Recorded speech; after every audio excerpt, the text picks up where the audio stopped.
ജനങ്ങൾക്ക് വേണ്ടി ധാരാളം കാര്യങ്ങൾ കേന്ദ്ര ഗവൺമെന്റ് ചെയ്തിട്ടുണ്ട്, സംസ്ഥാന ഗവൺമെന്റ് ചെയ്തിട്ടുണ്ട്, കാലാകാലങ്ങളിൽ വന്നിട്ടുള്ള ഗവൺമെന്റുകളെല്ലാം ചെയ്തിട്ടുണ്ട്.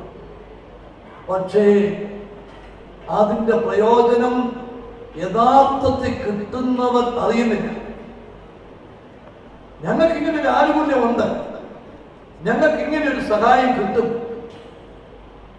അറിയുന്നവരുണ്ട്, അപേക്ഷിച്ച് കിട്ടുന്നവരുണ്ട്. പക്ഷെ യഥാർത്ഥത്തിൽ പാവപ്പെട്ടവർക്കല്ലേ ആദ്യമായി കിട്ടേണ്ടത്. അവർക്ക് ഇതിനെക്കുറിച്ചൊന്നും അറിയത്തില്ല. അപ്പം ഈ 8 ജില്ലകളിലെ അനുഭവങ്ങളുടെ അടിസ്ഥാനത്തിൽ ഞാൻ മന്ത്രിസഭയിലെ സഹപ്രവർത്തകരുമായിട്ട് എൻ്റെ അഭിപ്രായം ഞാൻ പങ്കുവച്ചു. തീരുമാനമെടുത്തിട്ടില്ല. എൻ്റെ അഭിപ്രായത്തിൽ കേന്ദ്ര സംസ്ഥാന ഗവൺമെന്റുകൾ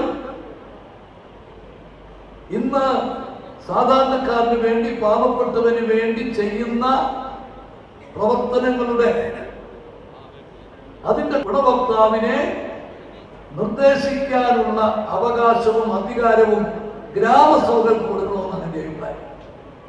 കാരണം നമ്മുടെ ജനാധിപത്യ സംവിധാനത്തിലെ ഏറ്റവും താഴത്തെ തട്ടിലെ സംവിധാനം ഗ്രാമസഭയാണ്. ഗ്രാമസഭ സജീവമായാൽ നമ്മുടെ നാട്ടിൻപുറങ്ങളിലെ ധാരാളം പ്രശ്നങ്ങൾക്ക് പരിഹാരമാകുകയാണ്. പക്ഷെ ഗ്രാമസഭകള് ഇന്ന് നമ്മുടെ പ്രതീക്ഷയ്ക്കൊത്ത് ഉയർന്നു വന്നിട്ടില്ല. അപ്പൊ ഗ്രാമസഭകളെ സജീവമാകണം. ഗ്രാമസഭകളിൽ ഈ ആനുകൂല്യങ്ങൾ, ഈ പുതിയ പുതിയ പദ്ധതികൾ അതൊക്കെ അവർക്ക് മനസ്സിലാക്കി കൊടുക്കുകയും അവര് കണ്ടെത്തണം. എൻ്റെ അയൽവക്കത്ത് ഇങ്ങനെ ഒരാളുണ്ട്, ആ ആൾ ഇന്നത് കിട്ടാൻ അർഹതയുണ്ട്. ഞാൻ ഉദാഹരണം പറയാം. കേന്ദ്ര ഗവൺമെന്റ് കൊണ്ടുവന്നിട്ടുള്ള ഒരു പദ്ധതി 99 കൊണ്ടുവന്നതാണ്. ഒരു ഗൃഹനായകൻ 60 വയസ്സ് താഴെയുള്ള ഗൃഹനായകൻ മരിച്ചാൽ 10,000 രൂപ കൊടുക്കാനുള്ള സ്കീം. ഇത് നമ്മുടെ ഇന്നത്തെ രാഷ്ട്രപതി ധനകാര്യമന്ത്രിയായിരുന്നുകൊണ്ട് അവസാനം അവതരിപ്പിച്ച ബഡ്ജറ്റിൽ കേരളത്തിന്റെ ആവശ്യം അംഗീകരിച്ചുകൊണ്ട് അത് 20,000 രൂപയാക്കിയിട്ടുണ്ട്.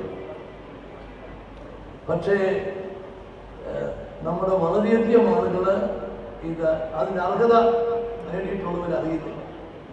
പലരും 1-2 കൊല്ലം കഴിഞ്ഞ് ആ അപേക്ഷ വൈകി വന്ന അപേക്ഷ സ്വീകരിക്കുന്നതിന് പ്രത്യേക ആനുകൂല്യം വേണമെന്ന് പറഞ്ഞു, അത് വേവ് ചെയ്യണമെന്ന് പറഞ്ഞ് വരാറുണ്ട്. അപ്പൊ അതുകൊണ്ട് ഗ്രാമസഭകൾ അവര് ഈ ഉത്തരവാദിത്വം ഏറ്റെടുത്ത് നിർദ്ദേശിക്കുക എന്ന് പറഞ്ഞാൽ യഥാർത്ഥത്തിൽ ഗ്രാമസഭകൾ ഉണർന്നു പ്രവർത്തിച്ചാൽ നമ്മുടെ സമൂഹത്തിൽ അർഹിക്കുന്നവർക്ക് ധാരാളം ആനുകൂല്യങ്ങൾ, അവസരങ്ങൾ ലഭ്യമാക്കും. അതുൾപ്പെടെയുള്ള കാര്യങ്ങൾ ഗവൺമെന്റ് പരിശോധിക്കും എന്ന് പറയാൻ ഞാൻ ഈ അവസരം വിനിയോഗിക്കുകയാണ്.